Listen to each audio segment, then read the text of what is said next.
Hello dears, എന്തൊക്കെയാണ് വിശേഷങ്ങൾ? എല്ലാവരും സുഖമായിരിക്കുന്നോ? അപ്പോൾ ഇന്ന് ചെറിയൊരു വിശേഷമുള്ള ദിവസമാണ് കേട്ടോ. വേറെ ഇന്നല്ല, ഏട്ടൻ്റെ എൻ്റെ ആനിവേഴ്സറിയാണ്, 17th ആനിവേഴ്സറിയാണ്. അപ്പോൾ ഞങ്ങൾ രാവിലെ തന്നെ കണ്ണൻ്റെ അടുത്തൊക്കെ പോയി പ്രാർത്ഥിച്ചൊക്കെ വന്നതാട്ടോ. അപ്പോൾ ഏട്ടൻ ഇന്ന് ഡ്യൂട്ടി ഉണ്ട്, ലീവ് കിട്ടിയിട്ടില്ല. അപ്പോൾ നമ്മൾ ലീവ് കിട്ടിയിട്ടുണ്ടെങ്കിൽ ഒരുമിച്ച് ഉച്ചയ്ക്ക് ഇരുന്ന് ഫുഡൊക്കെ കഴിക്കണം എന്ന് വിചാരിച്ചതാണ്. അപ്പോൾ ഏട്ടന് സ്റ്റേഷനിൽ ഭയങ്കര തിരക്കാണ്, അതുകൊണ്ട് സൺഡേ ഒന്നും അങ്ങനെ ഒഴിവ് കിട്ടില്ല. അപ്പോൾ ഏതായാലും ഏട്ടന് ഇഷ്ടമുള്ള കുറച്ച് വിഭവങ്ങൾ അങ്ങോട്ട് കൊടുത്തയക്കാൻ വിചാരിച്ച്, വേറെ ഇനി നിവർത്തിയില്ലല്ലോ. അപ്പോൾ ഏട്ടന് കൂട്ടുകറി, അവിയൽ, അടപ്രഥമനൊക്കെ ഭയങ്കര ഇഷ്ടമാണ്. അപ്പോൾ ഇന്ന് ഞാൻ വിചാരിച്ച് ഏട്ടൻ അറിയാതെ ഏട്ടനൊരു സർപ്രൈസ് കൊടുക്കുക പൊതിച്ചോറിൽ നിന്ന്.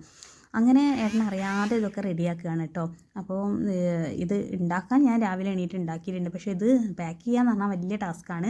ഏട്ടൻ ആ ടൈമിന് അടുക്കളയിലേക്കൊക്കെ വരും. അപ്പോൾ ഇത് കണ്ടിട്ടുണ്ടെങ്കിൽ പണി പാളില്ലോ. അപ്പം കണ്ണനെ അവിടെ നിർത്തിയിട്ടുണ്ട് ഏട്ടൻ ഇങ്ങോട്ട് വരാണ്ടിരിക്കാൻ വേണ്ടിയിട്ട്.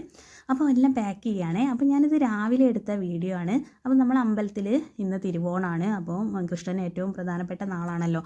അപ്പോൾ അന്നദാനമൊക്കെ കഴിഞ്ഞ് ഞാൻ വൈകിട്ട് എത്തിയതിന് ശേഷമാണ് ഇത് അപ്ലോഡ് ചെയ്യുന്നത്. അപ്പോൾ ഏട്ടൻ ഉച്ചയ്ക്ക് വിളിച്ചിരുന്നു. ഏട്ടൻ ഇത് ഫുഡ് കഴിക്കുന്ന നേരമാണ് ഇത് ഓപ്പൺ ചെയ്യുന്നത്. അപ്പോൾ ശരിക്കും ഏട്ടൻ സർപ്രൈസ്ഡ് ആയിട്ടോ, കാരണം ഇന്ന് തിരക്ക് പിടിച്ചൊരു രാവിലെ ആയിരുന്നു, അമ്പലത്തിൽ പോക്കും കാര്യങ്ങളൊക്കെ ആയിരുന്നു. അപ്പോൾ ഇത്രയും വിഭവം ഉണ്ടാവും എന്നുള്ളത് ഏട്ടൻ വിചാരിച്ചിട്ടേ ഇല്ല. അതുകൊണ്ട് ശരിക്കും ഏട്ടൻ സർപ്രൈസ്ഡ് ആയിട്ട്. അപ്പം കേട്ടപ്പോൾ എനിക്ക് വളരെ സന്തോഷമായി. അപ്പോൾ ഇതൊക്കെയാണ് കേട്ടോ ഞങ്ങളെ വിശേഷങ്ങൾ. അപ്പം വേറെ ഒരു വീഡിയോ ആയിട്ട് വീണ്ടും കാണാം. അപ്പോൾ എൻ്റെ ചാനൽ ഇഷ്ടപ്പെടുകയാണെങ്കിൽ ലൈക്ക് ചെയ്യുക, ഷെയർ ചെയ്യുക, സബ്സ്ക്രൈബ് ചെയ്യുക. ഓക്കെ.